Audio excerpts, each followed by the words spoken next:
చిన్నశంకరంపేట మండలం మడూరు గ్రామంలో సేగల్ ఫౌండేషన్ మరియు హెచ్డిఎఫ్సి పరివర్తన ప్రాజెక్టు ఆధ్వర్యంలో సరైన వ్యవసాయ పద్ధతులపై రైతులకు అవగాహన కార్యక్రమాన్ని నిర్వహించారు. సేంద్రియ సాగు, హరిత ఎరువులు, ఎండు నూనె, పంటల సాగు, పురుగుల నియంత్రణ విధానాలు తదితర వ్యవసాయ సంబంధ అంశాలపై రైతులకు క్షుణ్ణంగా వివరించారు. ఈ సందర్భంగా ప్రాజెక్టు కోఆర్డినేటర్ గౌతమ్ మాట్లాడుతూ రైతులు పురుగుల మందులు పిచికారీ చేసే సమయంలో తగు జాగ్రత్తలు తీసుకోవాలని, మాటలకు రైతులు ఎరువులను మోతాదుకు మించి వాడకూడదని ఆయన రైతులకు సూచించారు. రైతులు పురుగుల మందులు కానీ, ఎరువులు కానీ వ్యవసాయ అధికారుల సూచనల మేరకే వాడాలని, పంటలపై ఎలాంటి సమస్య వచ్చినా వెంటనే వ్యవసాయ అధికారులను సంప్రదించాలన్నారు. ఈ కార్యక్రమంలో వ్యవసాయ విస్తరణ అధికారి శేఖర్, పంచాయతీ కార్యదర్శి ప్రతిభ, సేగల్ ఫౌండేషన్ వ్యవసాయ నిపుణులు మణిదీప్, గ్రామ ఫీల్డ్ అసిస్టెంట్ విక్రాంత్, గ్రామ community mobiliser Kavya Reddy, Saigal foundation సభ్యులు పాల్గొన్నారు.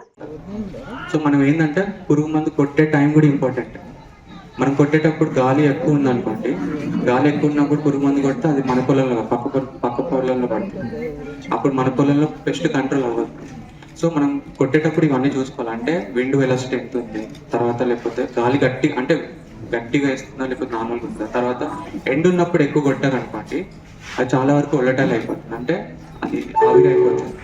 అట్లా కాకుండా మనము ఎర్లీ మార్నింగ్ కానీ లేకపోతే ఈవినింగ్స్ కొట్టుకుంటే బెటర్. అన్నిటికన్నా ఉత్తమం ఏంటంటే ఈవినింగ్ కొట్టుకుంటే బెటర్. ఎందుకంటే ఈవినింగ్ కొడతారు, ఆ మంది ఇంకా చెట్టు మీద ఉండగానే పురుగు నైట్ బయటకు వస్తుంది, వచ్చినప్పుడు అది తింటుందా చచ్చిపోతుంది. సో అట్లా కొన్ని రాకెట్ సైన్స్ కాదు ఇది, కాకపోతే మనం కొంచెం ఆలోచన చేసి లేకపోతే అగ్రికల్చర్ డిపార్ట్మెంట్ సహకరించి వాళ్ళ నుంచి సూచనలు తీసుకొని మనం ఇట్లా చేసుకుంటే బెటర్ అవుతుంది. సో ఇవన్నీ ఉత్తమ ప్రాక్టీస్. అందులో మీరు ఎప్పుడైనా పురుగు మందు కొట్టినప్పుడు మాస్క్ పెట్టుకోవడం కానీ లేకపోతే హ్యాండ్స్కి గ్లౌజ్ వేసుకోవడం కానీ ఇట్లాంటి కొంచెం సేఫ్టీ మెజర్స్ తీసుకోండి. ఎందుకంటే పురుగు మందు కొడితే పురుగు చేస్తుంది, అదే మందు తాగితే మంచి చేస్తున్నాడు లేదా. సో మనం కూడా అది ఎంత మోతాదులో పక్కన పెడితే ఎంతో కొంత మనకి ఎఫెక్ట్ అవుతుంది. అంటే మనం అట్లా ఏమి సేఫ్టీ లేకుండా మందు కొట్టినప్పుడు అది కొంచెం అక్కడ మనకి ఎక్కడ అంటుతుంది, దానివల్ల కనీసం ఎలర్జీస్ అయినా వస్తాయి. సో మీరు అది కూడా రాకుండా మాస్క్ పెట్టుకొని గ్లౌజెస్ వేసుకొని పురుగు మందు కానీ తెగులు మందు కానీ ఇట్లాంటి స్ప్రేలు చేస్తే మీకు కూడా సేఫ్టీగా ఉంటుంది, హెల్త్ కూడా ఖరాబ్ అవుతుంది. సో ఇవన్నీ ఇప్పుడు మనం డిస్కస్ చేస్తాం కదా, ఒక 7-8 పాయింట్స్. ఇంతకుముందు సార్ వాళ్ళు కూడా కొన్ని చెప్పుకుంటారు. సో ఇవన్నీ మీరు ఆల్రెడీ కొన్ని తెలిసినవి ఉంటాయి, కొన్ని తెలియని ఉంటే మీరు ఇంటిగ్రేట్ చేసుకొని మీ సాగు పద్ధతులు అనేది చేసుకోండి. అందుకని ఇట్లాంటి ప్రోగ్రామ్స్ మనం కండక్ట్ చేయడం జరుగుతుంది. ఉత్తమ సాగు పద్ధతులు అంటే ఇట్లాంటివి అన్నమాట.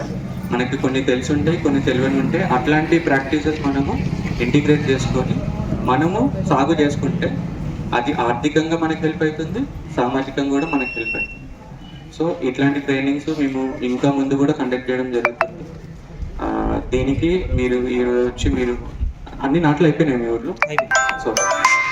సో అది బ్లడ్ మందు కూడా కొట్టినారు, ఇంకా టైం రాలేదు, కలిపి అయిపోయింది. ట్రైనింగ్స్ మేము ఇంత ముందు కూడా కండక్ట్ చేస్తాము.